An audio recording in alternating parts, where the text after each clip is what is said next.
అందమైనటువంటి అభిమన్యుడు ఒక్కసారి ఆ కత్తిపోట్లకు గురయ్యేసరికి ఆ భయంకరమైనటువంటి ఆ రక్తపు మడుగు ఎలా ఉందంటే నిజంగానే ఆ అందమైనటువంటి బాలుడు భరతమాతకు ఒక రత్నహారం, భరతమాత కన్నటువంటి ఆ బిడ్డ ఒక్కసారి ఆ రక్తారూఢమైనటువంటి నేత్రాలతో చూస్తున్నాడండి.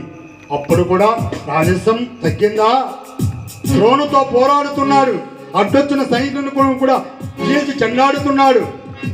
దుశ్శాసన కుమారుడు ఆ దౌశ్యాసుని ఇలా పట్టుకొని వాణ్ణి నిర్మూలించి చంపి అలా ఇలా చూసినాడండి. చూసి వందే మాతరం, వందే మాతరం, ఒరే దుర్యోధన దుష్టుడా, నన్ను అధర్మ యుద్ధంలో చంపుతున్నావు. 10 మంది వీరులు నిజంగా మీకు సిగ్గు రచ్చ రోసం ఉంటే నాకు ఎదురొచ్చి వచ్చి ఒక్కొక్కడిగా పోరాడే యుద్ధ నీతి, అంతేగాని ద్వంద్వ నీతితో, అధర్మ నీతితో, అన్యాయంతో, అక్రమంతో నన్ను ఎదిరిస్తున్నారు.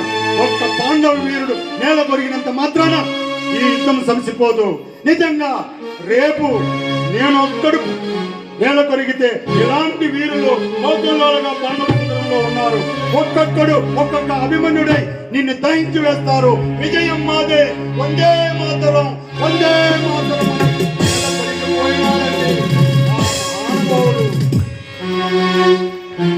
అప్పుడు నిజంగానే ఈ విషయం ఆడపొడి ఈడపొడి ధర్మరాజుకు తెలిసింది. పరుగున వస్తున్నాడు. ఒరే ఒరే ఒరే, ఎంత పొందిందిరా నాయనా, నిన్ను చేతులారు అని కంపి చంపేందు కొననాయన ఏకిలాటకుడను.